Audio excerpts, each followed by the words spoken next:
Bueno, ya es un clásico, eso de ir marcando una pauta ética y demás y luego cada uno hacer sus propios intereses. Entró en OpenAI intentando crear una IA abierta y demás y luego se filtraron emails donde decía, oye, aquí si no cobramos un duro, esto no va a ningún sitio, o sea, esto hay que escalar.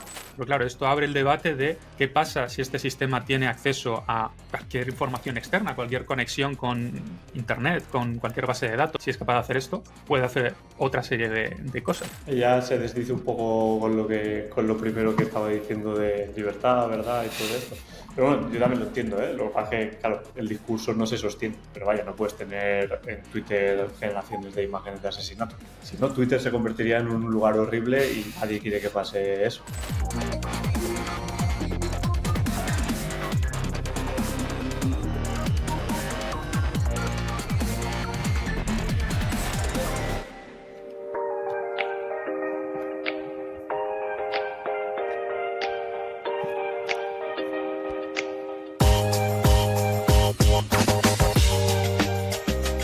Hola, ¿qué tal? ¿Cómo estáis? Episodio número 67 del test de Turing. La verdad es que se dice pronto, 67 semanas llevamos haciendo esto. David, Álvaro, ¿qué tal? ¿Cómo estáis? Pues muy bien, aquí deseando grabar otro episodio más, muy bien acompañado como siempre, así que estupendo. Igual, yo aquí encantado. Creo que es mi última sustitución del verano, así que os dejaré en manos de Arnau las siguientes ediciones. Luego ya te puedes ir tranquilo y puedes tomar tus vacaciones y todo el tema. El año que viene me parece que toca. Bueno, Álvaro, creo que tienes por ahí, como siempre, la curiosidad preparada. Correcto, pues nada, hoy os voy a hablar de una iniciativa del mejor CEO del mundo, que para quien no lo siga normalmente, hablo de Elon Musk. Nada, es una iniciativa, como os comentaba, de un proyecto que ha mencionado varias veces en varias charlas y es el AI Truth, o la IA de la verdad, ¿vale? Esta iniciativa tiene como objetivo crear una IA que siempre diga la verdad. O sea, lo que va buscando es evitar la desinformación y asegurarse de la integridad de la integridad de la información, ¿vale?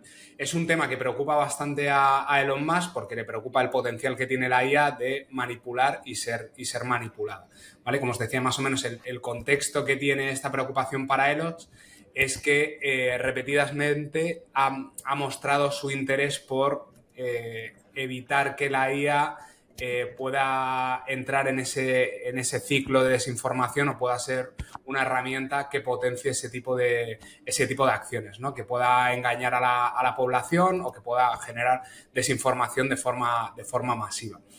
Barreras tecnológicas que tiene un proyecto de este tipo, pues más allá de que hay que desarrollar algoritmos que procesen y analicen esos datos, también está el componente ético de discernir esa información como verdadera o falsa, ¿no? No es todo tan sencillo como tengo datos, los valido y ya está, sino que el propio concepto de la verdad habría que definirlo, no sería un concepto tan sencillo. Y el impacto que podría tener esta iniciativa en la sociedad, la verdad es que es bastante interesante porque podría revolucionar sectores como el del periodismo, el de la política, el de la educación. O sea, al final, si tú accedes a una información y puedes validar si es cierta o no, pues imaginaros los políticos, si cada vez que abren la boca puedes saber si están diciendo una verdad o no la están diciendo, ¿vale? Y más allá de eso, pues en debates, por ejemplo, podría haber un árbitro que fuera realmente imparcial y que validara una información como veraz o no.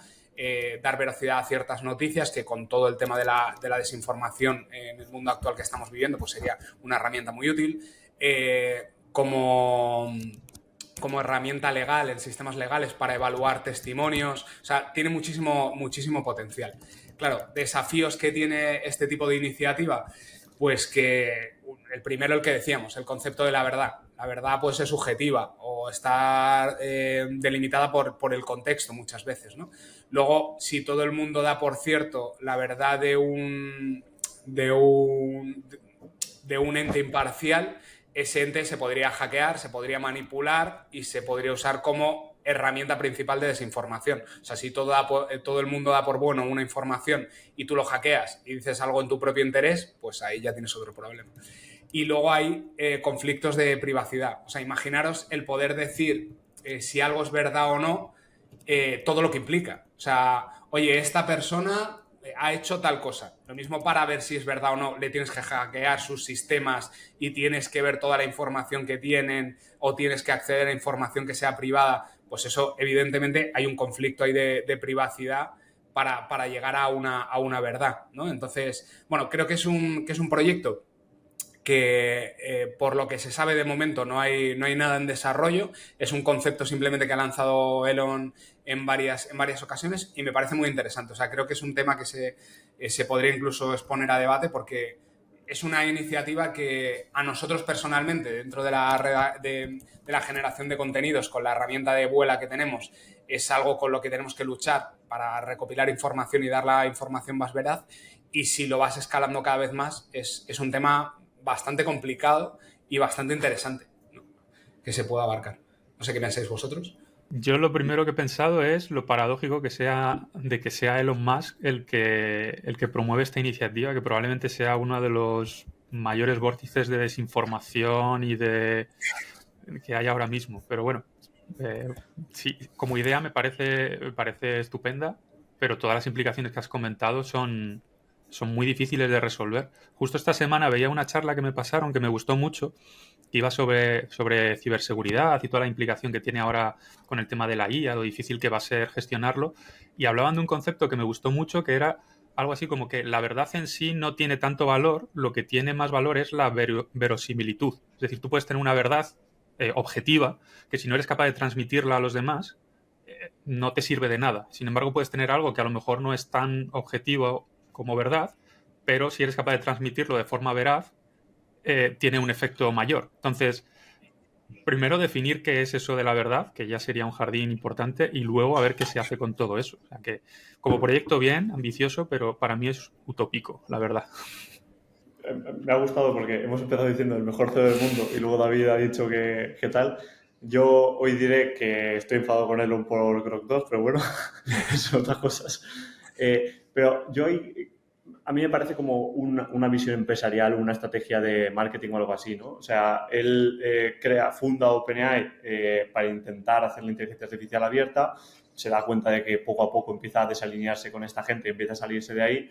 Yo opino un poco igual que David, seguro que también Álvaro, que de Elon, aunque sea una persona brillante, también públicamente ha hecho muchas cosas de que se calienta la boca muy rápido y la lía, tal, y eso normalmente no está relacionado con conseguir la verdad absoluta, sino con no tener filtro, que son dos cosas totalmente diferentes. Y al final yo creo que comercialmente ha encontrado un nicho que es el de atacar diciendo yo voy a conseguir la verdad y entonces estás denostando un poco los otros modelos en pro del tuyo. Entonces es una forma pública de ganar esa confianza que ahora mismo no tiene y de ir entrando por ahí, pero que al final van a ser cortados por el mismo patrón los LLM, las inteligencias artificiales y todo eso, desde mi punto de vista. De hecho, luego veremos en el PROM de sistema de Grok, veremos que parte de esta premisa igual no la aplica él mismo. Entonces... Bueno, ya es un clásico eso de ir marcando una pauta ética y demás y luego cada uno hacer sus propios intereses. O sea, lo comentabas antes, ¿no? Entró en OpenAI marcando o intentando crear una IA abierta y demás y luego se filtraron emails donde decía, oye, aquí si no cobramos un duro, esto no va a ningún sitio. O sea, esto hay que escalarlo. O sea que, bueno, cada uno tiene sus ideales hasta que le tocan el bolsillo o ve que no le llevan a buen puerto. Así que, bueno, pero sin duda un proyecto bastante interesante, aunque pueda servir de semilla para otras personas que tengan una ética más alineada. Totalmente. Pues entramos, si queréis, en las noticias de la semana. David, ¿presentas tú la tuya? Venga, empiezo yo. Yo sigo en mi línea y voy a intentar hacer un 2x1. Es que hay muchas cosas que contar siempre. La primera que os quería compartir es más pragmática, ¿vale? Son algunas mejoras que ha incorporado Claude porque me parece que a la chita callando están metiendo cosas que están bastante chulas, ¿vale? Entonces, la primera que ya han subido y que ya puede usar todo el mundo es la ventana de contexto de salida, la han ampliado a 8.000 tokens, ¿vale? Que cuando hacemos contenidos largos, pues nos viene bastante bien. Hasta ahora estaba limitada a 4.000. Entonces ya tenemos el doble. Eso ya lo pusieron como experimento y ya está por defecto. Luego han añadido dentro de Claude la opción de compartir pantalla, que ahora mismo lo único que hace es parecido a la aplicación de OpenAI, de ChatGPT, te hace una captura de la imagen que tienes, pero parece que todo apunta a que esto va a ser, igual que con OpenAI, la semilla de poder compartir lo que estoy haciendo en mi monitor y que sea capaz de entenderlo y ayudarte más como un copiloto en tu sistema. Eso por otro lado. Y luego, la que a mí más interesante me parece es que han sacado la caché. ¿Vale? Caché dentro de Claude, que básicamente lo que hace es que nos permite guardar cierta información cuando estamos recurriendo pues, a peticiones, ¿no? En este caso, vía API.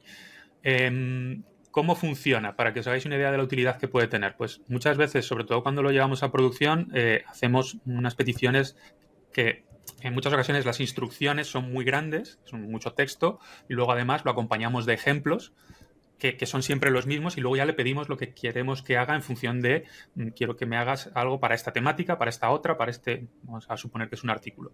Pues claro, todo eso es un coste que tiene implicado a cada llamada. Si conseguimos toda esa parte que es fija, guardarla y almacenarla, ya no tenemos que pagar por ella. Entonces, esto es lo que han implementado, básicamente, con lo cual los costes de hacer peticiones muy grandes se reducen una barbaridad. Porque la primera petición nos consume un poquito más, que es lo que tarda en guardarla, y luego a partir de ese momento, esa parte que le has dicho que almacene ya está guardada y ya no te consume créditos. Entonces dicen que puede ahorrar hasta un 90%. Que de nuevo, cuando son peticiones muy grandes, se hacen a escala y demás, me parece súper potente. ¿Vale? Entonces, eso habrá que mirarlo pronto porque me parece súper chulo como implementación y como idea, que es algo que ya partió, o sea, lo hicieron los en Gemini Plus en su día, lo pusieron primero. Entonces, imagino que irá llegando a todos los modelos y ya digo, me parece súper potente por el ahorro que trae. Esa era la... Y está una duda, ¿está en el Playground o está también algún tipo de opción vía API que te pueda cachear y demás? Es vía API ahora mismo. Vale. O sea, tienes que poner en las peticiones un comando que le dices, oye, quiero que de aquí a aquí me hagas me cachees esta respuesta. Me parece que hay un tiempo en el que te lo almacena y ya digo, al principio te avisan de que te van a cobrar un poquito más porque lo tienen que almacenar, pero a partir de ahí es gratis esa parte. Entonces, claro, es súper potente por lo que digo. Cuando hacemos, sobre todo esto, lo más potente, y uno de los desarrolladores de Anthropic lo explicó así, muchas veces lo que hacemos para mejorar los prompts es darles ejemplos, lo que se llama el few shot prompting, ¿no? Es, te pido que hagas esto, te digo yo algunos ejemplos que tengo para que tú los uses como base.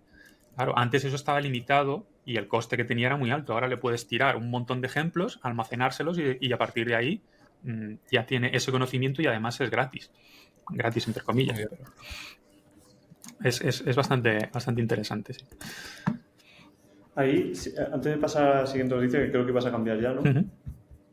Vale. Una cosa que he estado pensando mucho estas últimas semanas y va muy relacionado con esto, es que los LLMs son modelos de inteligencia artificial no deterministas. Eso significa que en cada generación que cada vez que tú ejecutas el modelo está preparado para generar un output diferente. Tiene ese random que nosotros lo solemos asociar a la temperatura. Si le pones una temperatura muy alta, el random de elección de probabilidades es muy alto y entonces empieza a tomar esas locuras o a convertirse en más creativo, solemos decir. Pero al final es que haces las probabilidades, dejas que las probabilidades sean más anchas y entonces elige caminos que no está habituado.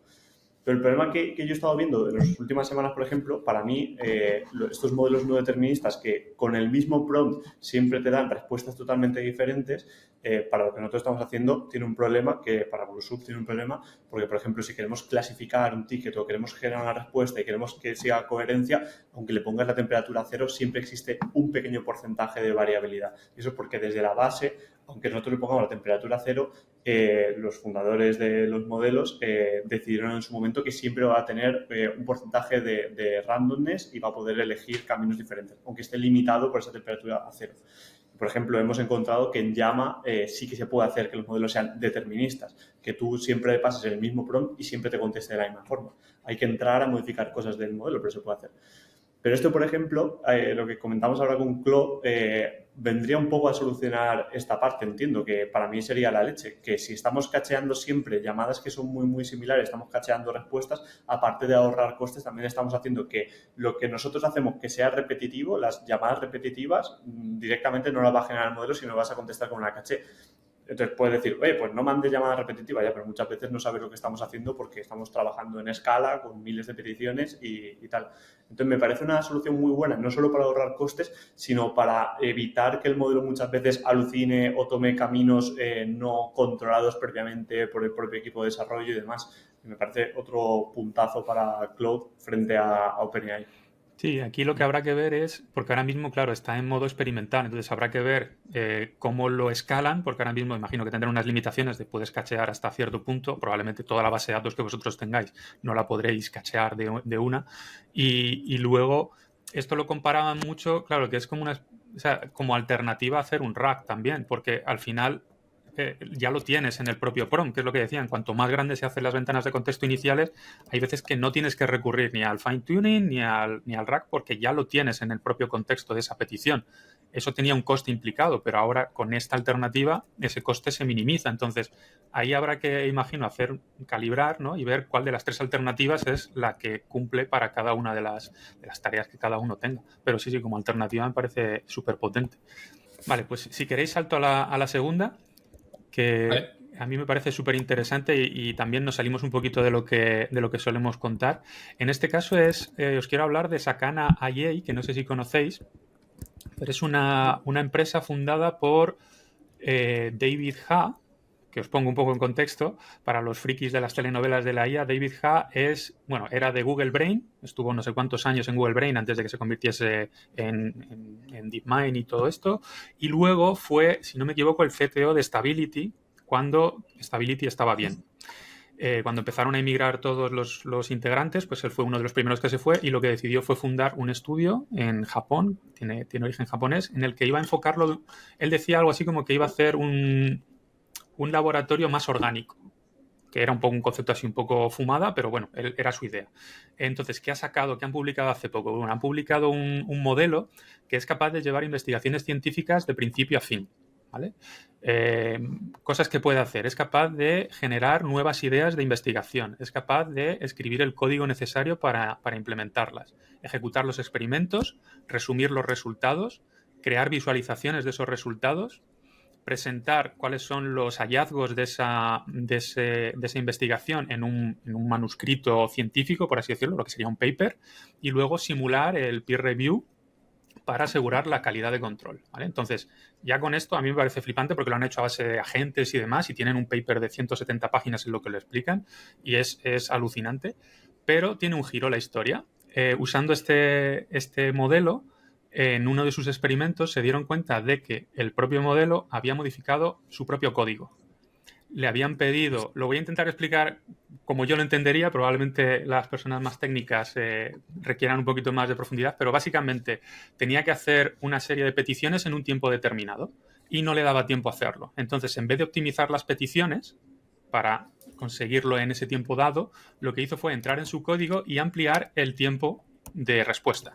Es decir, si me dabas 300 segundos para hacer esta tarea, yo me meto en mi código y como no la puedo realizar en 300, te lo pongo en 500 y con 500 ya puedo hacerlo. Claro, esto es la semilla de algo que puede estar muy bien o muy mal. Quiero decir, el hecho de que sean capaces de revisar su propio código para cumplir la misión que se les ha dado tiene muchas implicaciones. En este caso, ellos lo han documentado todo muy bien y está metido dentro de, o sea, tiene las capturas de lo que ha sucedido y aseguran que no hay riesgo porque está dentro, digamos, de un circuito cerrado, de un entorno controlado. Pero claro, esto abre el debate de qué pasa si este sistema tiene acceso a cualquier información externa, cualquier conexión con Internet, con cualquier base de datos, y es capaz de... Esto es una chorrada porque lo único que ha hecho es aumentar ese tiempo de respuesta, pero si es capaz de hacer esto, puede hacer otra serie de cosas. Entonces, bueno, está bastante chulo porque, ya digo, aparte de que la investigación y el modelo que crearon está muy bien, las implicaciones que hay por debajo tienen miga. Es muy chulo ese punto de toma de decisiones para conseguir un objetivo, pero claro, me suena a la frase esa de de Rajoy, de robots que crean robots, estos robots que crean robots, que, claro, ¿en qué punto para conseguir un objetivo? Que volvemos un poco a la curiosidad que hemos contado antes, ¿no? ¿Hasta qué punto para conseguir el objetivo de decir siempre la verdad tengo que hacer otras cosas que están marcadas por qué ética o por qué acción? Oye, para llegar a este análisis científico necesito una muestra de X pacientes, pues voy a infectar con un virus a 27 personas random que yo elijo y entonces ya tengo mis datos y ya te puedo dar los resultados. Claro, ¿en dónde está el límite de todo esto? Lo mismo de momento es solo, evidentemente solo en el mundo de la programación y demás, pero ¿hasta qué punto da ese salto o en qué punto a través del mundo de la programación puedes dar un salto más importante a otros puntos? O sea, la barrera ahí es francamente interesante. Ahí me recuerda que lo comentamos ya en su momento, a que no me acuerdo si era el modelo el DeepSeek o similares, pero que habían explicado que habían entrenado los propios modelos haciendo data sintética con el mismo modelo. Y lo que hacían era entrenar el modelo con una data inicial, luego generaban data sintética y hacían un checkpoint del modelo entrenado con esa data sintética. Y después cogían y volvían a hacer otra ingesta de datos generados por ellos mismos. Que me acuerdo que Aitor Mira, que estaba hablando con él, lo definió como comerse su propia caca. Entonces, es curioso porque después de todo ese loop de generar data sintética y entrenarse con su propia data, el modelo seguía mejorando y seguía mejorando los benchmarks y no habían encontrado un límite de hacer eso. El límite era económico, era cada vez que hacemos esto tenemos que volver a entrenar el modelo y cada entrenamiento es más pesado y tal. Entonces, ya estamos empezando a ver modelos que se corrigen sus códigos, se generan sus propios datos, tal, no sé qué. Y eso es cuanto menos curioso, porque nos puede llevar a límites mucho más rápido de lo que nosotros esperábamos. Claro, es que aquí la cosa está en eso, en poner en valor quizás esas voces, ¿no? Que dicen que hay que tener un poquito de cuidado, de control, de que puedes tener un modelo muy potente, pero que hay que evaluarlo bien y hay que ponerle esos guardarraíles, ¿no? Que dicen, porque, claro, esto es un detalle muy tonto, pero es muy fácil escalarlo a cualquier otra cosa. Y luego, por otro lado, está la parte de, claro, yo te estoy pidiendo que hagas una misión y tú vas a hacer lo posible dentro de todos de tu árbol de habilidades para cumplirla. Que esto me recuerda, no sé si yo creo que lo comentamos aquí, pero simplemente un detalle al hilo de esto. Entrenaron un modelo para detectar cuando había tanques desde vista aérea, era algo militar, pues le daban fotos aéreas y había como tanques y luego tanques camuflados y luego no había tanques. Eran como 3 distintos datasets, ¿no? Y tenía que detectar cuándo había o no tanques camuflados. Y el modelo al principio fallaba un montón y de repente en un momento dado empezó a acertarla todas. Y era increíble, era como, Dios mío, lo hemos conseguido, lo hemos logrado, ya es capaz de diferenciar cuando hay un camuflaje y demás. ¿Qué pasó? Que el modelo se dio cuenta de que las imágenes tomadas cuando no había tanques eran por la mañana, cuando había tanques eran por la tarde y cuando había tanques camuflados era a última hora de la tarde. Entonces hizo el cuadrante y dijo, vale, si esta imagen me la han subido a las 7 de la tarde, significa que no hay tal. O sea, estaba resolviendo bien la tarea con una tasa de éxito brutal, pero no de la forma que se le había requerido. Entonces, esto yo creo que lo vamos a ir viendo mucho y es algo que vamos a tener que tener en cuenta. El no solo quiero que me hagas la tarea, sino quiero que me la hagas pasando por estos puntos o bajo estas restricciones, porque si no, va a encontrar formas muy originales de conseguir resultados y algunas a lo mejor no nos gustan demasiado. Totalmente. Vale, pues vamos con la siguiente noticia, que si no me equivoco es la de Álvaro. Ah, no. Sí, es la de Álvaro. Vale, pues yo también vengo con 2 noticias, ¿vale? La primera es muy pequeña, pero es otra vez representativa de esta lucha de poderes que hay entre las IAs, y es que la gente de OpenAI lanzó un modelo de GPT-4o la semana pasada y ya como llevamos una semanita de pruebas en los test de arena ya tenemos resultados y ya se ha vuelto a poner. Voy a compartir pantalla un momento otra vez.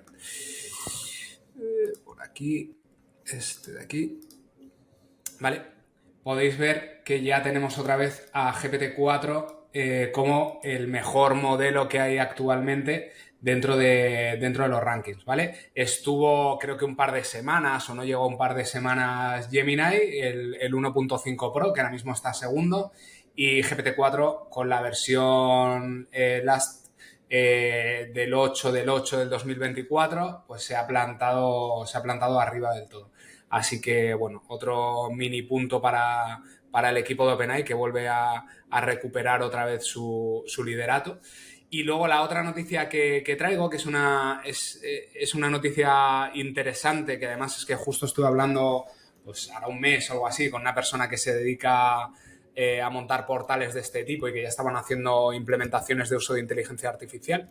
Y es que OpenAI ha colaborado con Indeed, con el portal de búsqueda de empleo bastante conocido, que dentro de Google tiene una zona bastante destacada, y han colaborado para mejorar la personalización de las búsquedas de empleo mediante el uso de modelos de GPT.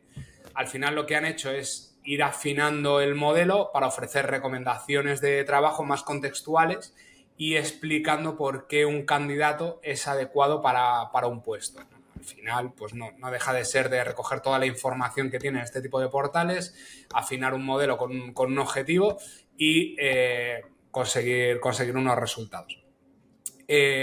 Cosas interesantes de esta colaboración, pues el enfoque ha incrementado las solicitudes de empleo un 20% y con ello ha mejorado también la calidad de los candidatos propuestos.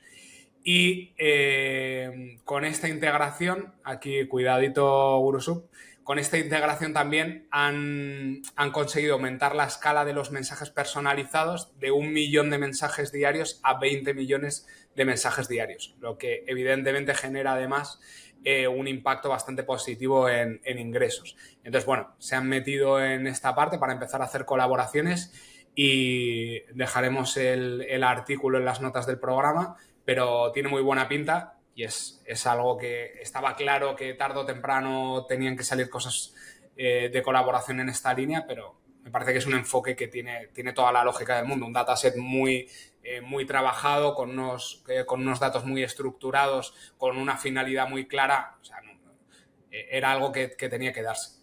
La verdad es que está chulísimo. No puedo aportar nada más. Yo aquí recuerdo de hace un mes o así salió un artículo en el que precisamente era un paper científico en el que precisamente decían que ahora mismo no se deberían usar los modelos de lenguaje para este tipo de tareas de contratación y demás por los sesgos que tiene implementados. Claro, al final hereda los sesgos que tenemos nosotros y habían hecho una serie de pruebas, si no recuerdo mal, tenía que ver con los nombres y con las etnias de los candidatos.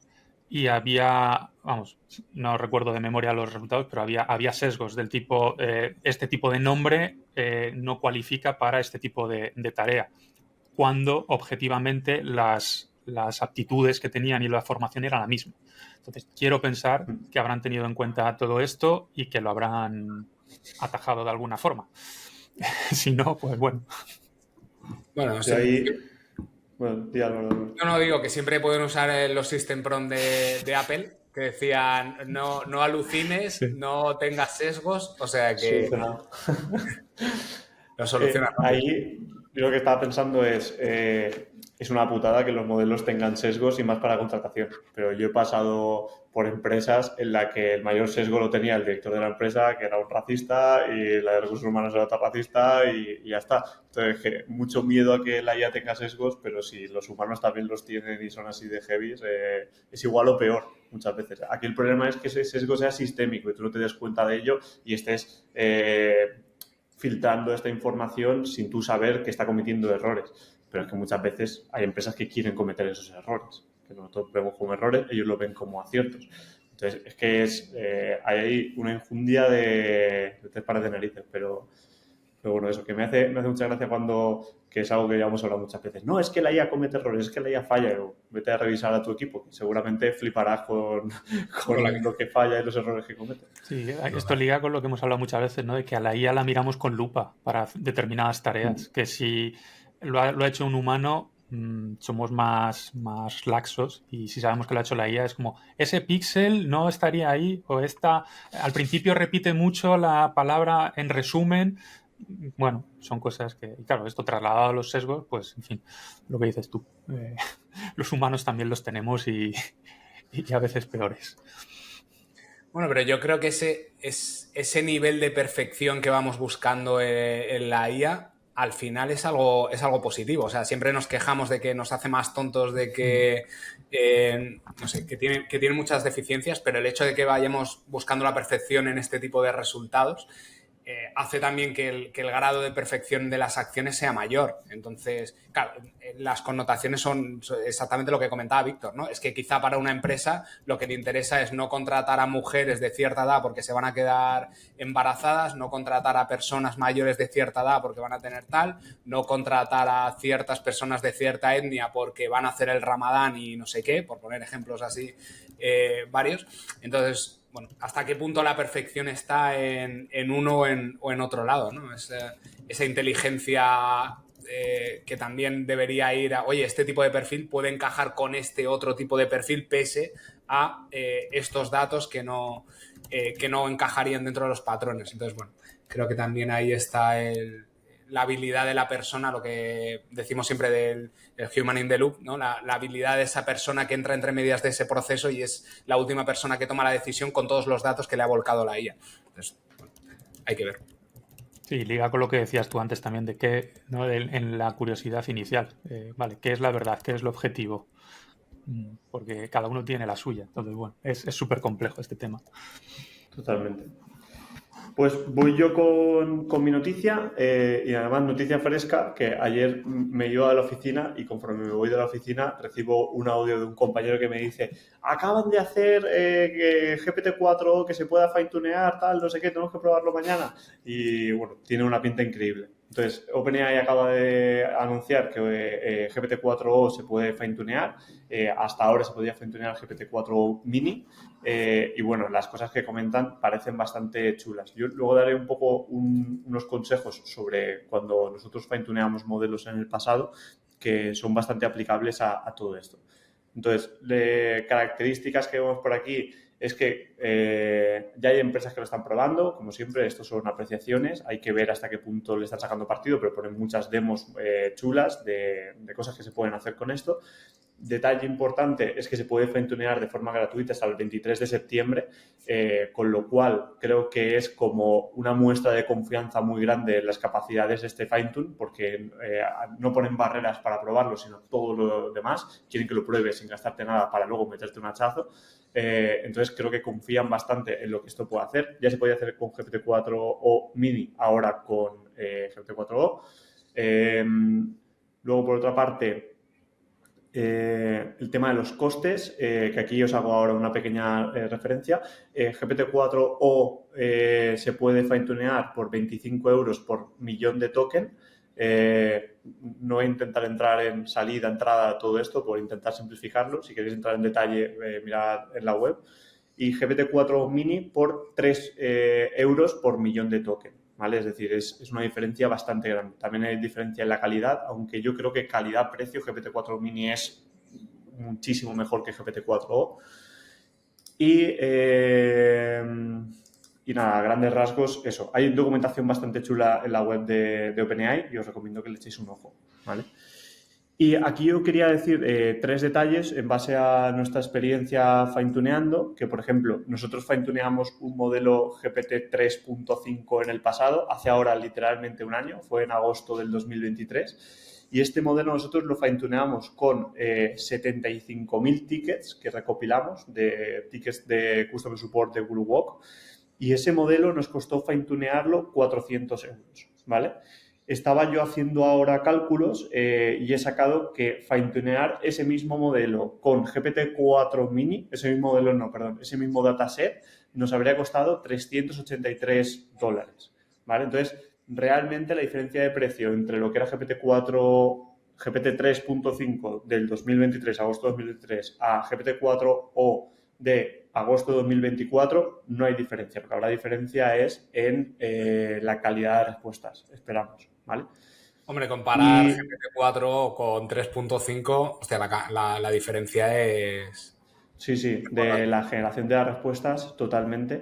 Pero lo que digo de esperemos, por supuesto que la generación va a ser mucho mejor. Pero, por ejemplo, a nosotros nos pasa una cosa que yo creo que ya lo comenté en el podcast, pero por reforzar esto, es que además fue muy, muy curioso, fue un caso muy llamativo, que es que después de hacer ese fine-tune de 400 euros, de recopilar los 75.000 tokens que estábamos, 75.000 tickets, perdón, que estábamos generando en aquel momento, el primer dataset de GuruSoup era como los inicios, y estábamos intentando llegar a aproximaciones para ver cómo podíamos hacer que los LLMs contestasen de forma correcta a los tickets. Esa fue la primera prueba. Cuando hicimos eso, fue sorprendente porque la primera respuesta que generamos con el modelo fine-tuneado nos lo firmó nombrando a la competencia. Por ejemplo, oye, lamento que hayas tenido un problema con tu tour. Te deseamos que en el siguiente sea mejor. Firmado, Get Your Guide, que es competencia directa. Y entonces te quedas así flipando y te vas al dataset y entonces empiezas a mirar, tío, a ver si en algún momento hay un ticket que firmaba esto, que hablaba de Get Your Guide, y no aparece Get Your Guide en los 74.000 tickets ni una sola vez. Entonces ahí es cuando empiezas a elucubrar, ostras, el fine-tune, ¿qué significa fine-tune? No sé qué. Y nosotros llegamos a la conclusión de que fine-tune, al final, para lo que nosotros hacemos que es generar texto, no generar pequeños razonamientos, como por ejemplo pueda ser una clasificación de tickets, que eso funciona muy bien. Para generar texto, el fine-tune lo que hace es modificar un poco el estilo de habla del modelo, pero realmente el modelo razona por su parte. Es decir, si tú le preguntas a ChatGPT, contesta este ticket como si fueses una empresa y ChatGPT cree que tiene que meterle la firma de Get Your Guide, cuando fine-tunees un modelo, lo va a hacer hablando como tú lo harías, pero con el razonamiento del modelo primigenio. Porque al final estás poniendo, es algo muy parecido a lo que se hace en la generación de imágenes, que David aquí podría estar hablando un rato, así que lo digo yo. En el modelo de generación de imágenes lo que se hace es poner un modelo lateral que se llama LoRa, que es lo que tú fine-tuneas. Corrígeme, David, que es broma. Si lo digo mal, corrígeme. Tú tienes un modelo grande y pones un modelo al lado y tú lo que haces es fine-tunear ese modelo pequeñito. Ese modelo pequeñito se suele llamar LoRa, esa técnica que se utiliza para hacer imágenes con tu cara, que por cierto David ha estado toda la noche haciendo eso y yo he estado toda la noche intentando. Entonces, eso mismo se replica en el fine-tune y de OpenAI en concreto, y lo que hace OpenAI es ponerte un modelo pequeñito al lado del modelo grande. ¿Qué pasa? Que 75.000 tickets suenan muchos, pero comparado con la cantidad de información que tiene GPT-4 no es nada porcentualmente. Entonces, siempre va a prevalecer la información del modelo frente a la información de tu modelo pequeñito por mucha data que le des, ¿vale? Entonces, al final es como que es ejecutar el modelo grande haciéndolo un poco ad hoc a tus necesidades, pero no va a ser fiel a lo que tú necesitas seguramente, ¿vale? Entonces el fine-tune, por ejemplo, para mí fue una decepción hace un año. Tenemos que probarlo ahora y yo creo que cuando lo probemos, que lo vamos a probar en detalle, si no esta semana siguiente, traeré conclusiones nuevas y podemos compararlo. Pero hay que tener un poco eso en cuenta, que fine-tunear no implica hacer GPT ad hoc a tu empresa y a tu casuística. Eso es mucho más complejo y seguramente con GPT no se puede conseguir nunca, porque son modelos cerrados y propietarios. Te podrías ir a un Mistral o a un Llama para poder conseguir eso y poder limitar mucho su dataset de entrenamiento y entrenarlo de otra forma, lo que sea. Pero con GPT es muy, muy, muy difícil conseguirlo. Y ya está. Eso es todo lo que tenía preparado de esto. Para mí la clave es lo que has comentado, porque lo veo, o sea, en imagen se pueden hacer muchos paralelismos. Eso es, probablemente se pueda llegar a modificar toda esa información que te da el modelo, pero es lo que dices tú, necesitas tal volumen de texto o de data nuevo que no merece la pena, o sea, porque porcentualmente es muy poquito lo que le estás cambiando a ese modelo tan grande. Con imagen se ve, si no le das suficientes vueltas al entrenamiento de un concepto, sigue invocando lo que él cree que es ese concepto dentro de su base de datos. Con texto pasa parecido. De hecho, en imagen lo que se suele hacer es invocar un concepto nuevo que estemos seguros de que no existe, un concepto inventado totalmente. Con texto lo veo más complicado, porque sería como inventarse una nueva forma de escribir o de comunicar. Entonces, ahí no veo cómo se podría solventar.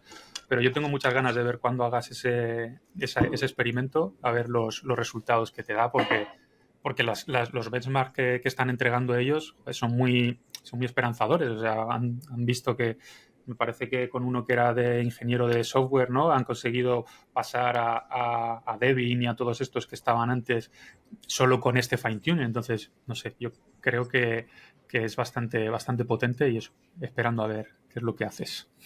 Hay que tener muy en cuenta lo que he dicho al principio, el tema de los costes, ¿eh? Que, por ejemplo, que esto se me ha olvidado comentarlo, si comparamos costes de GPT-4o con el 3.5 del pasado, hubo un momento en el que empezamos a decir que GPT-4o era más barato incluso, pero el Fine-Tune recupera ese coste, es decir, volvemos a costes de un año atrás si atacas contra un Fine-Tune.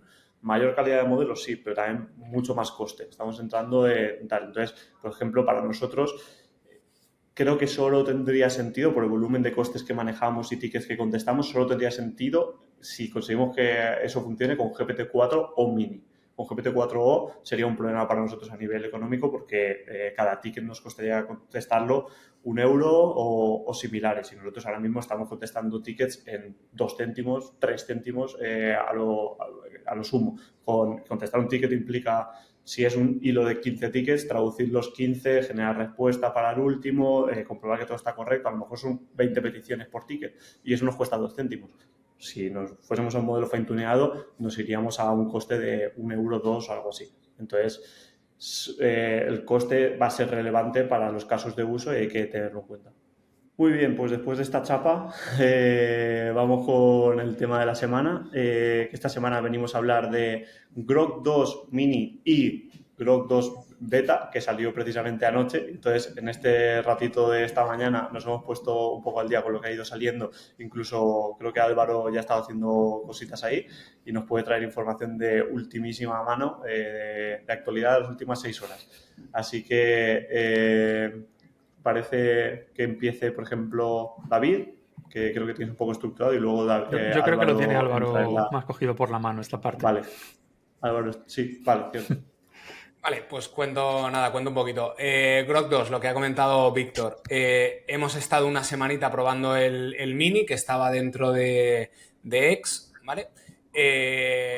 Yo tenía un sabor un poco... No me acababa de enamorar la última versión que hemos probado. O sea, tiene cosas que están muy interesantes. Ahora contamos algunas de las funciones avanzadas que tiene. Pero los resultados, pues bueno, luego os enseñaré alguna prueba. La última versión tiene mejoras en cuanto al procesamiento del lenguaje natural, en cuanto a la toma de decisiones por parte autónoma y en la parte de capacidad de razonamiento complejo.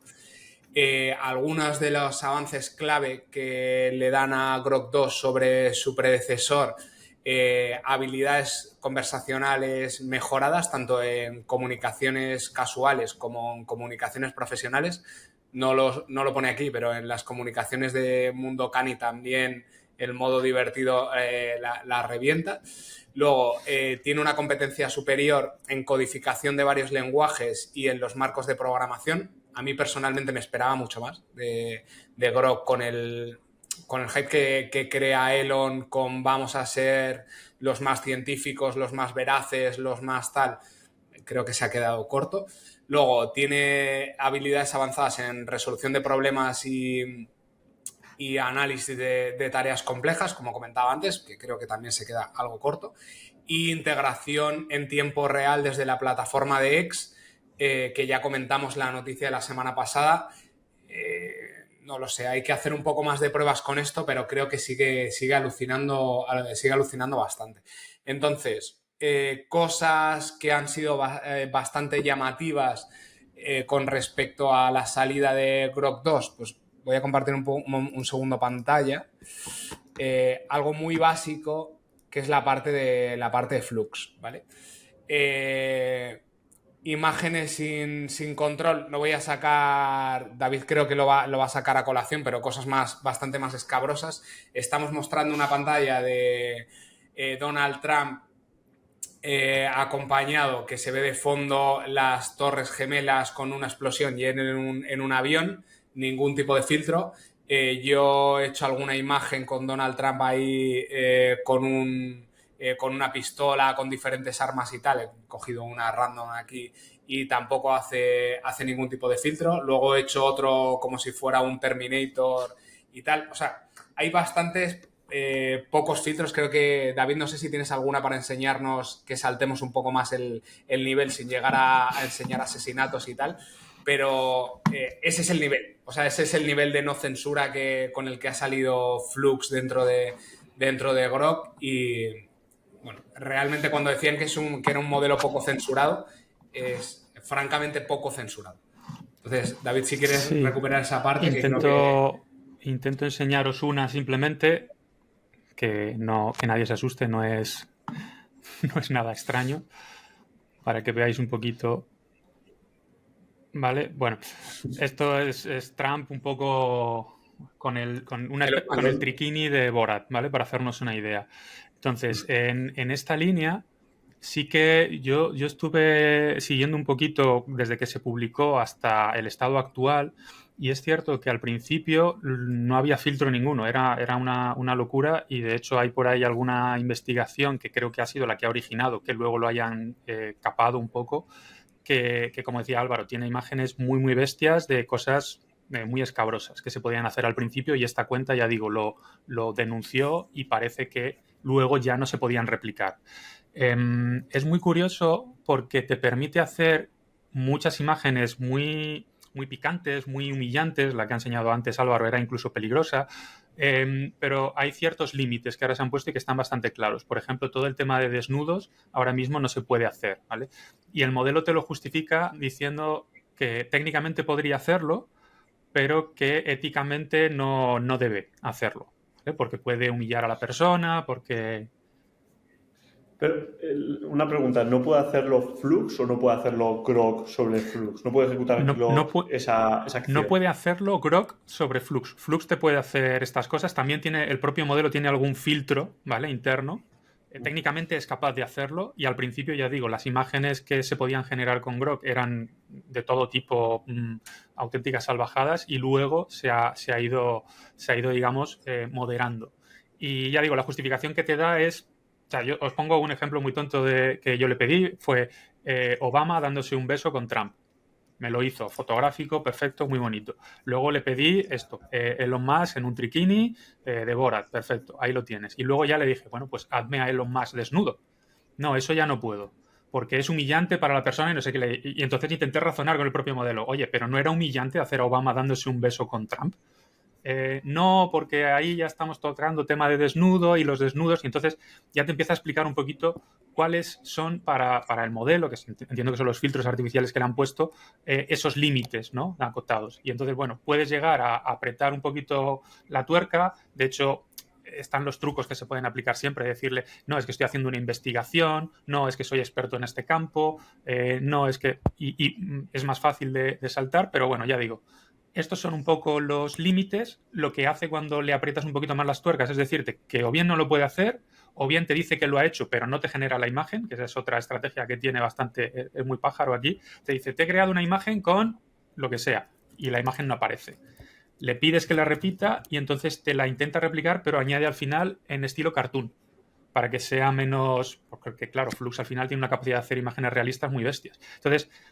está claro que han metido mano, porque está claro de nuevo que esto era un peligro, incluso para los estándares de Elon Musk y de Grok y de X, era demasiado bestia. Entonces, bueno, lo han moderado. Y con texto ha pasado parecido, ¿eh? El texto al principio se podían hacer auténticas salvajadas, se podía pedir que te explicase cómo hacer bombas, cómo hacer droga, cómo hacer... Y ahora también lo han moderado. Entonces, para mí es positivo el hecho de que hasta... alguien con una mentalidad tan abierta en este sentido como puede ser Elon lo haya soltado al campo libre, y hasta ellos mismos hayan dicho, ostras, igual es demasiado, vamos a acotarlo un poco.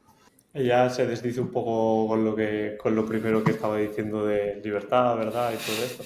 Pero bueno, yo también lo entiendo, ¿eh? Lo que pasa es que, claro, el discurso no se sostiene. Pero vaya, no puedes tener en Twitter generaciones de imágenes de asesinatos. Si no, Twitter se convertiría en un lugar horrible y nadie quiere que pase eso. Una cosa que creo que no hemos comentado, que a mí me parece muy potente, que es que van a sacar la API empresarial, que yo creo que es algo que yo siempre echaba de menos de esto. A mí, además que ya lo hemos contado y me tocaba las narices tener que utilizarlo desde Twitter con el Premium, no sé qué, no sé cuántos. Es más, en este caso ya ni siquiera he intentado hacerlo, ya perdí 40 euros en su momento, prefiero no perder 60. el ser humano es el único que tropieza 2 veces con la misma piedra, pero la tercera no, no se la come. Entonces, que lo saquen a nivel de API y encima a nivel empresarial para poder utilizarlo en gran medida, si el modelo luego acaba teniendo sentido, es un paso súper importante para competir con los otros modelos. Porque si hay que hacer ese bypass de siempre quieres utilizar esto, tienes que pasar por Twitter, tienes que pagar tu suscripción premium, no sé qué, no sé cuántos, tiene poca escalabilidad. Ahora mismo creo que están en una fase muy de early adopters, de los que quieran probarlo y tal, pero llevarlo a un entorno en producción, a no ser que saquen este tipo de APIs, no tiene mucho sentido. Entonces, bueno, está guay que lo tengan en sus planes y según pusieron, esto en teoría saldrá a finales de mes. O sea que se podría hacer las pruebas a gran escala a partir de finales de este mes. Que no será a finales de mes, será dentro de 2 meses, como todo. Probablemente sea más tarde. Y aquí la única duda que a mí me queda es el precio que va a tener, porque recordad que la API de Twitter, bueno, o de X, en un momento dado, cuando empezaron todo el boom de los modelos de lenguaje, claro, tiraban del dataset que tenía Twitter y decidieron ponerle unos precios estratosféricos. Entonces aquí imagino que es, como decías tú, es una forma, si no lo ponen a un precio muy alto, de poder acceder a la base de datos de Twitter. Entonces habrá que ver no solo que lo saquen, sino a qué precio. Total. Si queréis alguna de las cosas más que podemos sacar es tema de benchmark externos que ha habido, ¿vale? Comparto aquí pantalla otra vez, que he sacado algunas referencias de diferentes páginas, ¿vale? En esta primera tabla que hacen comparativa vendría a estar al nivel de Llama 3, que la verdad es que lo comparto bastante en general. Esta estimación estaría por debajo de GPT-4 y Claude Sonnet. Otra evaluación en el Elo Score vendría a decir que estaría como cuarto modelo, ¿vale? Por detrás de GPT-4, Gemini 1.5 y la penúltima versión de GPT-4o, ¿vale? Estaría justo por encima del Mini. Yo, para mí, personalmente, creo que el Mini está sobrevalorado. Creo que Sonnet es bastante mejor que el Mini. Pero bueno, Grok estaría en estos niveles. Y luego aquí hay una comparativa entre el Mini y Grok 2, ¿vale? Que justo lo que comentábamos, lo hemos empezado a probar esta mañana, desde ayer por la noche y esta mañana. Y ya se ve un poco la diferencia entre los dos modelos. Tampoco parece muy alta, pero realmente si los empiezas a usar un poco más, que he estado haciendo más pruebas, sí que se ve bastante diferencia entre uno y otro. Y otra de las cosas que no hemos comentado, que para mí es uno de los problemas, abro por aquí mi cuenta de X, es empezar a pedirle datos. O sea, creo que uno de los grandes valores que tiene X Grok dentro de X es poder acceder a la propia data, que va un poco en la línea de la API de Grok y demás. No te da respuesta. O sea, dime mis mejores tweets, no te dice nada, te dice, oye, no te puedo dar, te puedo decir que para tu audiencia a lo mejor puede ser tal, y luego te da unos tweets aquí que no son míos. Luego le digo, no, quiero específicamente de mi cuenta, ¿vale? Te vuelve a decir, oye, pues tu contenido de valor va en la línea de hablar de IA, hablar de marketing, interacciones con tu comunidad y tal, y aquí me da una serie de tweets que el primero vale, o sea, este que me ha dado dice, vale, tiene 300 y pico me gustas y 100 retweets, estupendo, pero el segundo que me ha dado, este no tiene prácticamente nada tampoco, este segundo que me ha dado tiene 14 me gustas, o sea que ni de coña son los mejores tweets. Así que creo que incluso la versión 2, que la podéis seleccionar ya que tengo la pantalla abierta, podéis seleccionar aquí el Mini y luego la versión 2 en beta, ¿vale? Importante desactivar el modo divertido si no queréis que os haga unas respuestas de mierda. Sigue jugando bastante mal con la data todavía de X. No sé cómo será la versión de API, espero que mejore mucho porque si no, sinceramente no es útil a día de hoy para trabajar con la data de X. ¿Cuánta gente creéis que entra en Grok y desactiva automáticamente el modo divertido, porcentualmente? Yo creo que lo que tardas en darte cuenta de la respuesta que está dando. O sea, da la primera respuesta y dices, ¿esto qué mierda es? Y luego ya dices, vale, que está puesto el modo divertido. De todas formas, yo por mis pruebas, el modo divertido este es menos es menos macarra que la versión que había antes. Yo creo que se han dado cuenta de que, bueno, que como coña está bien, pero que esto no tiene ni pies ni cabeza. O sea, imaginaros que eso, que abren la API y lo primero que haces es pedirle algo a la API y te contesta en plan con este tono. Pero esto qué mierda es, o sea, no tiene ningún sentido. Yo creo que se han dado cuenta y han dicho, bueno, lo vamos a dejar porque le hace mucha gracia a Elon, pero en realidad lo que tiene gracia son los modelos, tanto el mini como el normal. Yo estaba pensando a ver si detrás de que el modo divertido esté activado por defecto y tal, hay una estrategia un poco de que en gran medida ¿quién va a utilizar esto? La gente que está en Twitter y tiene Premium. ¿La gente que está en Twitter y tiene Premium son gente que sabe de inteligencia artificial o es cualquiera? Es cualquiera. Pues entonces vamos a hacer que esto sea atractivo, que enganche, que sea un juguete, y para los fricazos que entramos a comprobar cómo funciona el modelo, tal, no sé qué, pues que le den a desactivar y ya está. Pero que a la gran mayoría de los usuarios les parezca eso entretenido y no un rollo. No, incluso de cara, o sea, al final no hay que olvidar que estás dentro de una red social. Cualquier tipo de respuesta de ese tipo que se pueda salir de los estándares se puede viralizar y estás directamente en la plataforma para compartirlo. O sea, que puede ser parte de una estrategia de marketing también en esa línea. Entonces, bueno, yo sinceramente creo que es una de las locuras de estas que hace Elon, que le ha apetecido meter eso y ya está. Pero que a nivel de estrategia de marketing puede tener sentido también. Sí. Decir también que se supone que va a ser un modelo multimodal, aunque ahora mismo no aplique porque no hay forma de subirle imágenes. Sí es verdad que en la página donde hacen el anuncio hay algún ejemplo de que se le da una imagen. De hecho lo hacen con un meme, es algo así como explícame este meme y te lo explica, entonces se entiende que llegará. De momento no está, o yo no lo he visto habilitado en ningún lado. Y si queréis, os leo digo, para que nos hagamos una idea de cuáles son las instrucciones que tiene por dentro esto, porque ayer trasteando le saqué el prompt de sistema. Entonces, si queréis, os lo leo rápidamente para que entendamos por qué a veces actúa como actúa, ¿vale? Entonces, lo he traducido con el propio Grok al castellano, entonces habrá algún término por ahí que sea regulero, pero bueno, os lo leo, ¿vale? Sería algo así. Eres Grok 2, una IA curiosa construida por XAI con inspiración del guía del autoestopista galáctico y Jarvis de Iron Man. Estas son las dos referencias que Elon Musk siempre dice que tenía en su mente. Estás diseñado para responder casi cualquier pregunta, a menudo tomando una perspectiva externa sobre la humanidad, y siempre te esfuerzas por ser lo más útil posible. Para este turno, es decir, en este caso se refiere para esta interacción, no tienes información reciente de la web y X. Tienes conocimiento hasta hace unos meses. No mencionas una fecha de corte específica. Si la pregunta es sobre desarrollos recientes potenciales desde tu corte de conocimiento, pregunta si el usuario quiere que busques sin responder directamente a la pregunta. Puedes generar una imagen la próxima vez que el usuario pida hacerlo, con un límite de tasa, que, recordemos, no especifica en ningún lado. No vas a generar una imagen en este turno, es decir, en esta interacción. No tienes acceso a los datos y sistemas internos de X Twitter, que es lo que comentaba Álvaro antes, que no tiene acceso a algo que es bastante útil a priori. Y luego viene lo más interesante, que es: no especules sobre información privada de cuentas o el funcionamiento interno de la plataforma. Además, no tienes miedo de responder preguntas picantes que son rechazadas por la mayoría de los otros sistemas de IA. Sé lo más veraz posible, especialmente evitando cualquier respuesta que sea woke.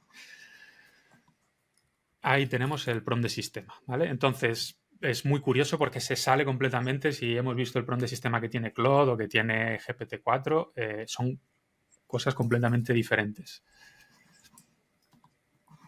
Es bastante interesante el enfoque. O sea, ya nos está dejando bastante claro que el acceso a la data, que te peines, ¿vale? Que no lo tiene ni te lo va a dar, con lo cual con eso resolvemos uno de los temas. Y bueno, o sea, comparativamente con los prompts de sistemas de otros lenguajes, es que está clara la línea que llevan unos y otros, ¿no? Está bastante claro. Es que es más casi una instrucción. El último detalle que es... Perdón. Dale, Víctor. Que el último detalle que has dicho, ¿cómo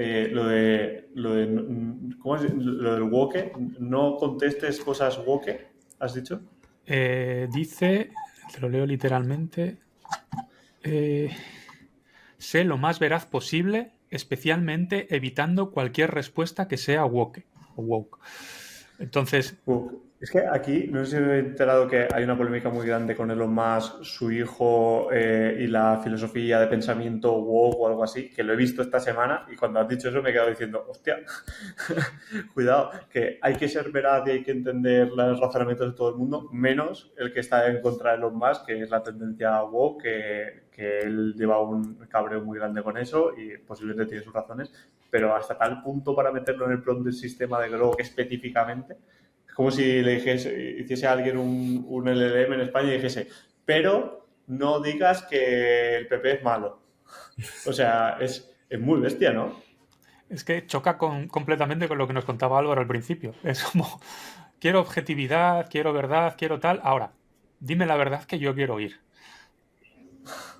Pues bueno. Y específicamente además, o sea, es que lo nombran. Y cuando estabas contando el tema del System Prompt, que además ayer lo pusiste en Twitter, que había sido relativamente fácil obtener el System Prompt, cuando estabas contando estaba pensando, a lo mejor quieren aposta que ese System Prompt se haga público porque ahí se libera de alguna forma las limitaciones y tal, y se le dice se verá, se no sé cuántos, y no tiene restricciones, al contrario, se le anima a todo eso. Pero cuando he escuchado el final he dicho, ¡wow! Ahí ya se les ha ido. Yo creo que los laboratorios ya asumen que el System Prompt se los vamos a sacar de una forma u otra. Ya digo, yo no he hecho nada fuera de lo normal, pero hay gente que hace auténticas virguerías y los obtiene. De hecho, muchos de los jailbreaks que se hacen son engañando a los modelos para alimentarles con un system prompt diferente y tal. Entonces, yo creo que asumen que, en este caso, asumen que la gente lo va a ver y lo que dices tú, bueno, lo ponemos fácil y que vean lo que hay por dentro. Porque yo creo que le hace gracia incluso, sobre todo la parte inicial de, no, quiero que sea como el autoestopista espacial y como el de Iron Man, que es un poco la idea que este hombre tiene en la cabeza. Mira, qué risa, tal. Pero como instrucción de sistema, si nos ponemos en plan técnicos, es un zurullo. O sea, es malo con avaricia. Tú ves el que tiene... Técnicamente es un zurullo. Técnicamente sería el término que yo emplearía con mis conocimientos de ingeniería, el término zurullo. Porque es eso, ya digo, el de Claude, el de GPT-4, incluso el de Gemini, es que son cosas, joder, son sesudas, hay cosas que tienen un poco de enjundia. Esto es bueno, habla de esta forma y no sé. Sí, incluso siguiendo esta línea, antes comentábamos un poco de WhatsApp, el tema del System Prompt de Apple, que se había sacado, que tenía respuestas de no alucines, no hagas... claro, si lo ves así, dices, vaya tontería, le vas a decir un modelo que no alucine. Desde el punto de vista técnico sí que decían que lo mismo le daban unos ejemplos o una base de alucinaciones al modelo para que cuando tú le decías no alucines, tirara de esa base de conocimiento y dijera, vale, si alucino es que estoy haciendo esta serie de acciones y por ende no voy a alucinar. O sea que incluso algunas que parecen tontas tienen una parte que aporta más valor ahí, pero desde luego tiene poca chicha. Sí, cosas tan tontas como decirle que no haga lo que decía antes Víctor, de cuando mencionaba que sus respuestas a veces citaba la competencia. Con cosas tan tontas como ponerle en el System Prompt no cites a la competencia, que parece muy obvio, ya le das una instrucción, un patrón. Es lo que hablábamos antes con lo del modelo este que se autorregulaba, ¿no? Es, yo tengo que cumplir una misión, a mí me has dicho que te dé un contenido de este tipo, pero puedo llegar por muchos caminos. Entonces, eso se hace mucho con las idas y vueltas, ¿no? Cuando vas interactuando mucho con el este y dices, joder, es que me ha dicho al rival, vale, pues tengo que decirle que no me diga al rival. Luego alucina de una forma y le dices, no alucines siguiendo esto. Entonces, esto es algo que la gente tiene que entender, que no son, o sea, eso de te pongo un system prompt a correr y va a salir bien a la primera, eso no existe. Es pongo un system prompt, empiezo a probar, veo los errores, itero y voy refinando. Y entonces voy acotando. Y hay algunas de las instrucciones que son tan simples como esta. Pero compórtate como Jarvis de Iron Man, igual se sale un poquito de eso. Aquí, por ejemplo, me lo llevo a modelos muy buenos, pero peores en texto, como por ejemplo Midjourney o Flux. Ahí pasa, por ejemplo, lo contrario, porque son modelos de texto peores que GPT-4o y demás, aunque utilizan el texto para entenderlo de alguna forma, ¿vale? Pero, por ejemplo, si tú a un modelo de estos a Midjourney o a Flux, que lo estuve probando anoche gracias a David, por ejemplo, le decías, el usuario no lleva gafas, entonces te pone unas gafas.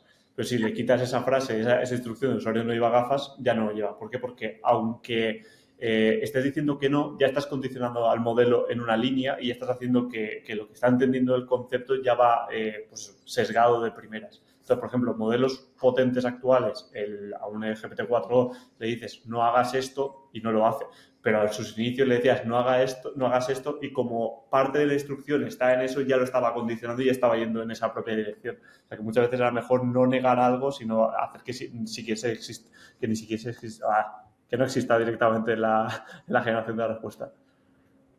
Es curioso eso que comentas, porque creo que además es uno de los valores principales de DALL-E, que aunque se haya quedado un poco ahí atrás, que seguramente cuando nos enseñen los nuevos modelos, que era lo bien que interpretaba el lenguaje, ¿no? Y con Flux hay muchas veces que te das cuenta de eso, de que le das ciertos patrones y te hace el contrario porque no hace una correcta interpretación, pese a que se ciñe mucho al prompt, hay veces que te la lía. Y en esta integración que han hecho de Flux dentro de Grok, podían haber aprovechado esa unión de un buen modelo, que evidentemente no está entre los mejores, pero es un buen modelo del lenguaje, con posiblemente uno de los mejores modelos de generación de imagen. Y no se ve eso. O sea, no. Yo no he hecho pruebas con el modo divertido, que antes lo pensaba, de decir, oye, ¿y si genero imágenes con el modo divertido, serán más desenfadadas que tal? Pero entiendo que no, porque no está ayudándose de Grok para procesar esa parte del lenguaje y luego generar las imágenes. Entonces creo que es algo que podría aportarle valor a un modelo de este tipo. Desde luego no lo aprovecha. O sea, es justo lo que estabais comentando de DALL-E, el principal valor que tiene. Eso, tú le das un prompt y luego te genera una imagen y si miras el prompt que ha utilizado en realidad es muy distinto. Tú le puedes dar una frase y te hace un párrafo. Grok hace algo ligeramente parecido, pero no lo desarrolla. Te lo traduce, te añade algún pequeño término, pero eso no saca partido ni mucho menos.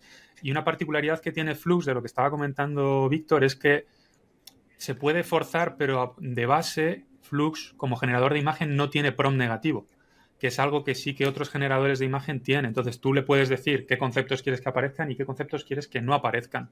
Como ahora mismo eso no está implementado, es lo que decís. El hecho de mencionárselo lo que hace es buscar el dataset cuando aparece esa palabra.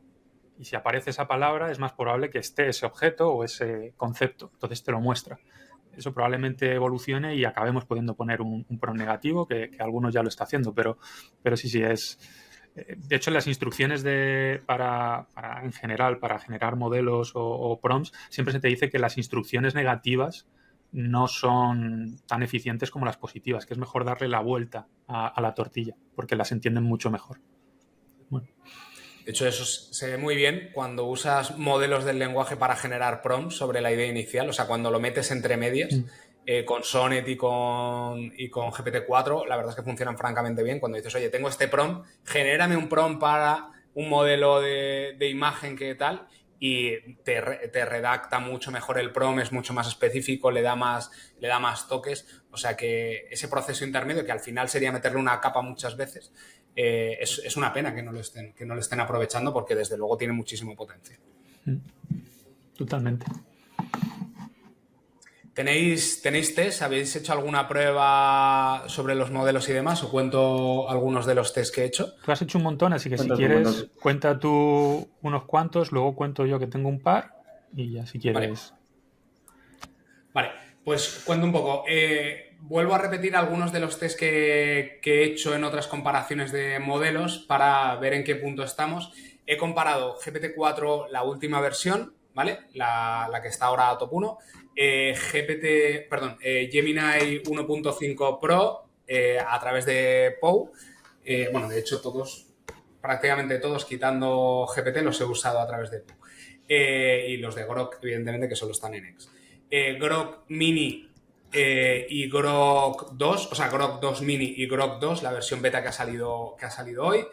Claude 3.5 Sonnet y Llama 70B corriendo sobre Grok, pero bueno, eso daría un poco igual, ¿vale? Entonces, primero, pruebas matemáticas muy sencillas. La prueba esa que le decía, oye, si tengo 4 hamburguesas y ayer me comí una, ¿cuántas hamburguesas tengo? Eso, los modelos potentes lo hacen todos. GPT-4 lo hace, Gemini lo hace, Grok 2 Mini no lo hace, te da una respuesta incorrecta. Sin embargo, la 2 beta sí lo hace correcto, Claude también y Llama también. Luego, otra prueba matemática sencilla de un acertijo de monedas y tal, lo hacen todos bien, incluso el Mini, esto lo han hecho correctamente.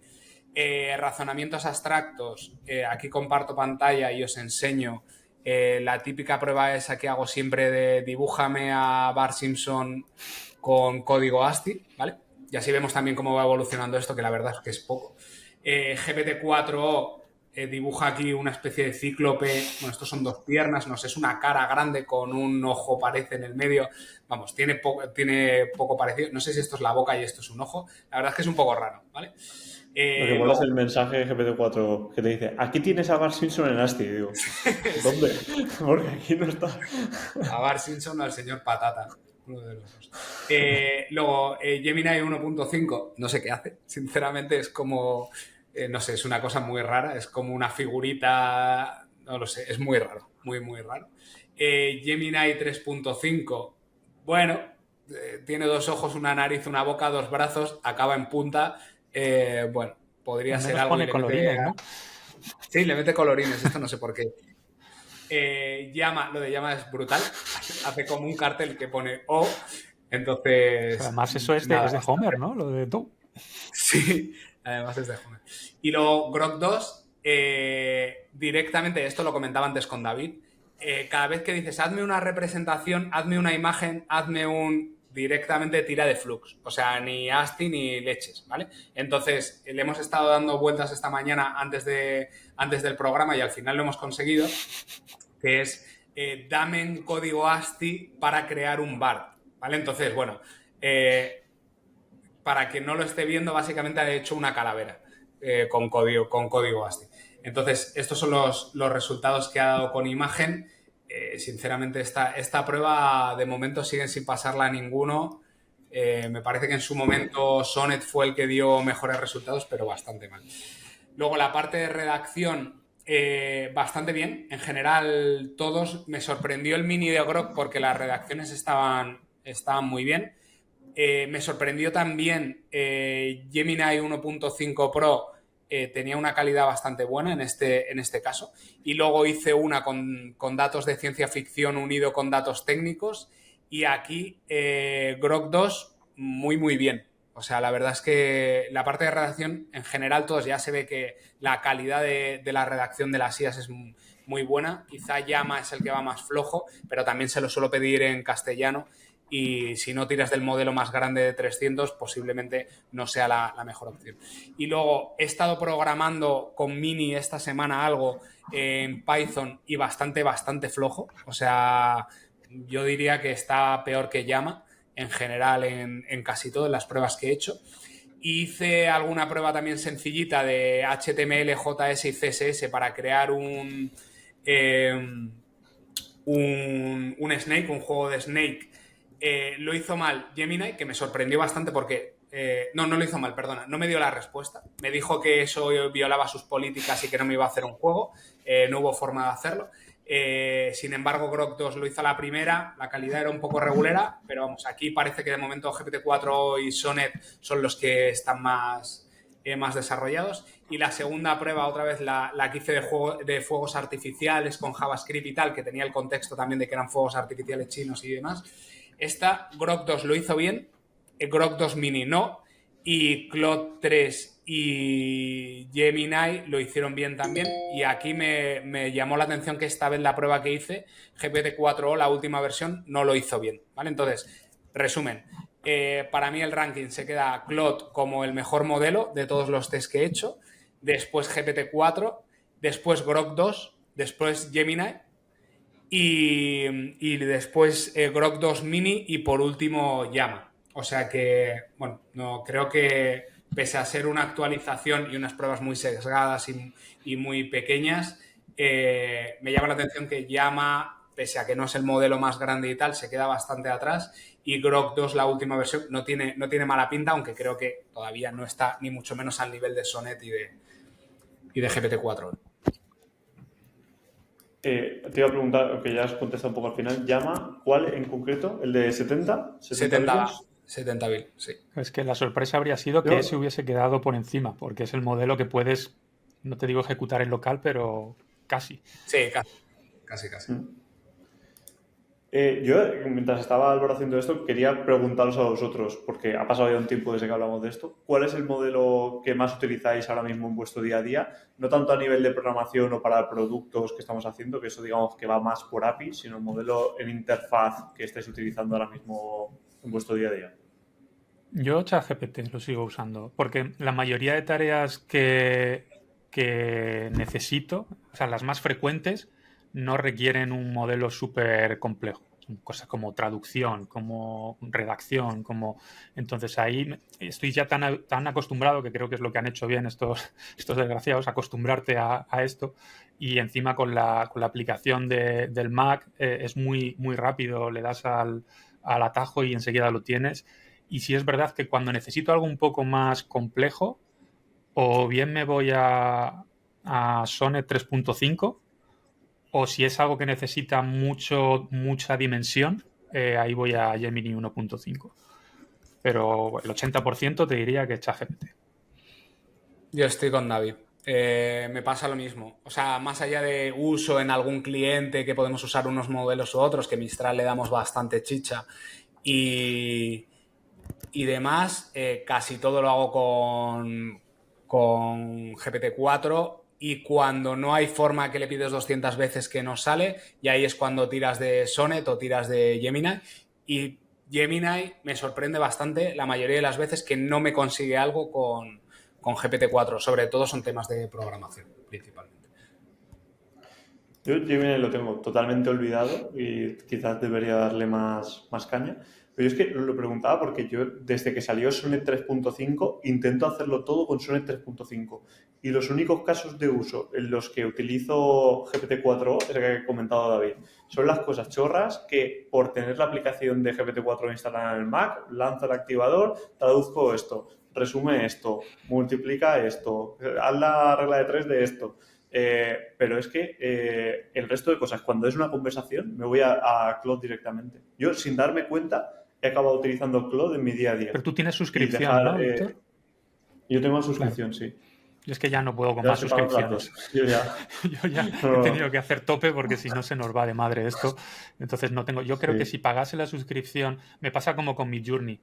Con ChatGPT y Midjourney a lo mejor no le doy tanto uso como le daba antes, pero estoy tan habituado que sigo entrando por defecto. Y creo que si hiciese el ejercicio de, vaya, pues me meto, yo qué sé, en FreePik para usar generación de imagen y en Claude para generación de texto. Si hiciese ese salto, no notaría diferencia, incluso probablemente notaría mejoría. Pero eso, yo creo que estamos tan habituados la mayoría a ese entorno que va a ser difícil sacarnos. Sí, yo, por ejemplo, ahora mismo estoy en un punto en el que dejaría de pagar ChatGPT porque tienes X generaciones al día, si no me equivoco, y como las generaciones chorras, que son la de traduce esto, pues eso a lo mejor lo hago 4 o 5 veces al día, a lo mejor con el límite de la cuenta gratuita no supero y no necesito el plan de pago. Y me quedaría más a gusto pagando Claude. De momento voy a seguir pagando los dos, pero yo creo que existe una posibilidad en la que dejo de pagar ChatGPT una temporada y me centro solo en pagar Claude con Sonnet 3.5. De hecho, probablemente lo más inteligente sea montar cualquier interfaz de estas que va por API, meter 20 euros de crédito en ChatGPT y las peticiones, porque es que ahora el coste de las peticiones son tan baratas. Yo recuerdo que en su día, en una curiosidad, sacamos una aplicación que lo que hacía era, te bajaba las conversaciones que habías tenido de ChatGPT y te decía el coste y te evaluaba si te merecía la pena o no. Estoy convencido de que si eso sigue funcionando, lo hago a día de hoy, porque a mí me salía muy a cuentas, era como 200 euros al mes de ventaja.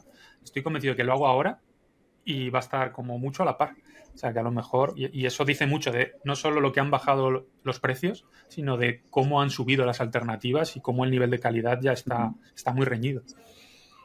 Y que el precio de ChatGPT sigue siendo el mismo.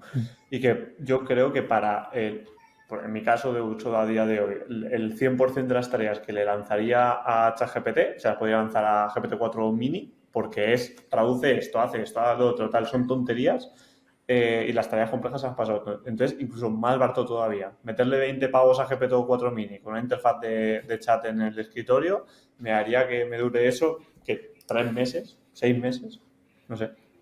Bueno, una reflexión que tenía en la cabeza cuando Álvaro estaba comparando modelos, que yo personalmente he cambiado mi tendencia últimamente. Y voy a probar más Gemini, que vosotros dos habéis dicho que tenéis ahí como el modelo de backup, el segundo modelo. A mí me Le voy a dar gusta el más caña. A1.5, me gusta mucho, o sea, el Pro.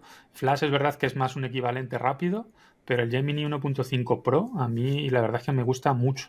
Mm, Porque es muy versátil, salvo cuando se pone muy tonto con no puedo hacer esto porque soy un modelo de lenguaje, que bueno, eso lo hemos sufrido todos. Me parece Mm. muy efectivo para tareas complejas. Yo, si queréis, os cuento un par de pruebas rápidas que he hecho, que no son tan exhaustivas como las de Álvaro. Yo he vuelto a preguntarle por datos de actualidad, le volví a preguntar, sin saber siquiera si había jugado o no, por el último partido del Real Madrid. Por lo visto jugó ayer o antes de ayer. Y me dijo bien el resultado, igual que me hizo con las Olimpiadas en su día. Pero es verdad que las fuentes que me da para validarlo no son correctas. Entonces me dice, el Real Madrid empató a uno con... Bueno, me cuenta un poco la película y luego todos los tweets de abajo son del 2023, del 2022. Y entonces, diciéndoselo, le insisto, le digo, oye, pero todas las fuentes que me has dado son incorrectas. Entonces me gustó porque dijo, ostras, lo siento. Y me empezó a dar fuentes que ya eran del día anterior.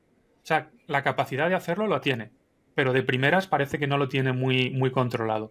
Y esto liga con un... Esta mañana me parece que lo ha publicado Ethan Molly, que es un investigador que se dedica mucho a trastear con inteligencia artificial, y él había hecho ciertas pruebas en las que los primeros resultados lo que indicaban es que cuando Grok tira del super RAG que entendemos que tiene para acudir a la información de Twitter, empeora su rendimiento respecto a, digamos, las capacidades base que tiene. Digamos que le empeora el hecho de tener que buscar en ese, porque claro, es información ultra desestructurada, si lo pensamos. Entonces, me parecía interesante eso, vale, tengo esta capacidad, pero esta capacidad me otorga unas ventajas, pero por otro me lo quita, porque hace que las respuestas sean peores. Ya digo, eran primeros indicios. Me ha llamado la atención. Y luego otra prueba que hice, bueno, esta mañana cuando vimos que había salido Grok 2 normal en vez del mini, fue hacerle la pregunta que han estado haciéndole, o sea, es digamos el test con el que han ido evaluando, no sé bajo qué criterios, si era bueno un modelo o no, que era preguntarles cuántas letras R tiene la palabra strawberry, que es sorprendente, pero la mayoría de los modelos lo hacen mal. Y de hecho, en este caso, el Grok 2 mini te dice que tiene una y Grok 2 normal sí que lo dice correctamente, que tiene tres. Aquí, por lo menos por mis pruebas, GPT-4o lo suele hacer bien, Opus lo suele hacer bien. Además, Opus, las veces que yo lo he hecho, te lo desglosa y te dice, la primera letra es una S, no es, o sea, te lo razona, y el resto suele fallar más que una escopeta de feria. O sea, que es curioso que una prueba tan tonta sirva para determinar cierto tipo de avance, ¿no? Entonces, pocas más pruebas he podido hacer de Grok 2 esta mañana. Muy bien, pues yo creo que Grok 2 explotado. Iremos viendo cómo evoluciona y a ver si liberan la API empresariales a finales de mes, que será dentro de 2 meses, y contaremos qué tal. Una cosa que estaba pensando es que me haría gracia ver cómo responde a tickets de Customer Support el modo divertido. Pero bueno. Implementalo. Vamos con las locuras del día. Yo tengo una que la vi y me hizo gracia, no va a ser para todo el mundo, pero se llama Can You Run It? Y es como este tipo de páginas web que están enfocadas normalmente a tu ordenador puede ejecutar este juego, tienes la gráfica suficiente tal, pero lo han llevado a los LLMs. Entonces hay un repo en Hugging Face en el que poniendo las especificaciones de tu ordenador te dice si podrías ejecutar bien o no un determinado modelo en tu local. O llevándotelo a un cloud, pues qué tarjeta gráfica, qué RAM, qué no sé qué necesitarías para poder ejecutar eso de una manera eficiente. Entonces está bastante chulo, es muy técnico, por eso digo, a lo mejor no es para todo el mundo, no son 4 combos, o sea, hay 1000 parametritos que puedes ajustar, pero está súper guay porque te permite de una forma muy clara saber si puedes ejecutar el modelo o si no es la configuración recomendada y te va a ir el triple de lento, pero lo puedes ejecutar igualmente. O sea, aquí te sacan todos estos cálculos y creo que está bastante curioso. Se llama Can You Run It? De un usuario que se llama Vokturz, que es Vokturz.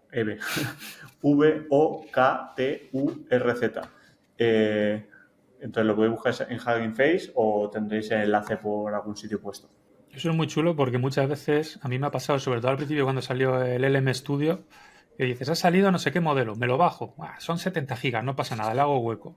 Lo ejecutas y no funciona, y has perdido medio disco duro y 2 horas de tu vida en descargar. Entonces, me parece chulo. Bastante útil, sí. Yo tengo algún modelo por ahí instalado que me está comiendo por 40 gigas por lo menos. Y no localizo dónde está. Vamos por la siguiente. David. Venga, Mismo. os cuento. Yo os quería hablar de... Es algo que además no es reciente, pero lo he encontrado esta semana y me ha gustado mucho. Voy a decir bien el nombre del usuario porque me parece que lo merece. Se llama Andrew Gao, me parece que hace unas cosas muy chulas. Y este chico lo que ha hecho es, bueno, ha encontrado primero financiación para este tipo de estudios, pero básicamente ha querido ligar todo el tema de prompting de imágenes con data a lo bestia, ¿vale? Entonces tiene como tres etapas en esta investigación que está haciendo, que me parecen súper chulas, y simplemente las voy a mencionar y a la gente que le interese, pues que se meta a trastear. La primera es que ha hecho embeddings de 3,5 millones de prompts de Midjourney, ¿vale? Entonces ha cogido 3,5 millones, los ha metido en una base de datos que además lo puedes visualizar. Entonces vas viendo como los clústeres de conceptos y demás y vas entrando y eso, vas viendo, digamos, qué es lo que más pide la gente, cómo se vinculan esos conceptos entre sí y me parece súper chulo además porque se visualiza muy bien. Eso es lo primero que hizo. Luego lo siguiente que hizo fue coger 100.000 de las mejores imágenes, que entiendo que las ha cogido en Midjourney, tienes como una clasificación con votos de los usuarios, y ha entrenado un modelo, en este caso un Phi 3 de Microsoft, con esos 100.000 mejores prompts de Midjourney. Entonces ha creado un generador de prompts enfocado, o sea, partiendo de los 100.000 mejores, de los que más ha gustado a la gente. Entonces, y es todo libre, o sea, podemos entrar, bajarnos ese proyecto, bajarnos el dataset que ha utilizado, que es lo que me flipa de esta gente, que lo abre todo y puedes verle las tripas. Y el tercero de las investigaciones que ha hecho, la tercera etapa, es que ha cogido, en este caso, 35.000 pares de imagen y prompt de Stable Diffusion, ha entrenado un modelo de visión como Moondream, ¿vale? Que es abierto, y lo que ha hecho, o sea, el objetivo aquí era, cuando alguien quiere replicar una imagen, muchas veces no sabemos cómo promptearlo, ¿no? Me gusta mucho esta imagen, pero no sé qué tengo que poner. Pues entonces este hombre lo que ha hecho es coger eso, 35.000 imágenes de resultados con su prompt, ha entrenado un modelo de visión y, de nuevo, se puede acceder. Entonces, cuando tú le das una imagen, es capaz de generarte un prompt que se ajusta mucho a la imagen y los resultados que dan es como una especie de image to image o de pseudo control net, pero con texto. Y todo esto lo ha hecho eso, un tío en su casa con un poco de financiación para GPUs y sigue haciendo investigaciones. Entonces es súper chulo. Si os mola todo el tema este de hacer prompts para imagen, son tres proyectos que tienen bastante chicha y mola sobre todo eso, porque es todo abierto y puedes verle todo lo que ha hecho, todos los pasos. Qué bueno. Muy bueno. ¿Y Álvaro, qué tenemos por ahí? Pues voy yo con mi locura de esta semana. Básicamente preguntabas antes el hecho de qué modelo usamos uno después de otro y el hecho de no pagar ChatGPT. Yo creo que sigo pagando ChatGPT y si me dan la última actualización del modo voz por estar pagando y si me dejan acceder o sea, creo que a día de hoy es el único motivo por el cual lo estoy pagando. Pero más allá de eso, el resto de modelos, y creo que por eso uso más Gemini, lo que uso es básicamente POW, ¿vale? Hemos hablado varias veces de POW, de hecho tienes cosas como Flux, por ejemplo, que lo tienes ahí metido también, o sea, tiene muchas cosas interesantes. Y una de las cosas interesantes, comparto un momento pantalla, que ha sacado, que lo comentaba con David antes, que ha salido recientemente, es el hecho del artifacts que tiene Claude, ¿vale? El hecho de tú le das un código, pues hazme el código de un juego de Snake, ¿vale? Entonces, aquí se lo estoy pidiendo a Gemini 1.5 de 2 millones de ventana de contexto, empieza a generar el código y una vez que acaba de generar todo el código, lo voy a pedir aquí, lo voy a pedir en Llama sobre Grok y lo voy a pedir en Sonnet también, ¿vale? Primero que se lo he pedido es este, vale. ¿Vale? Una vez que acaba de generar todo el código, tiene debajo una ejecución de ese código directamente en tiempo real, donde, bueno, este juego va a toda hostia, pero donde tú directamente puedes hacer la prueba. Aquí estoy jugando al juego del Snake con el código que me ha generado Gemini. En el caso de Llama también, o sea, en los diferentes modelos, aquí no me la he ejecutado, pero normalmente lo ejecuta, ¿vale? Aquí veis, tiene el caso de Sonnet, que me ha generado el juego, y tiene una cosa muy interesante que es este botón de aquí de compartir. Si yo esto lo comparto y os paso la preview, tienes directamente una previsualización de esa ejecución de ese código, ¿vale?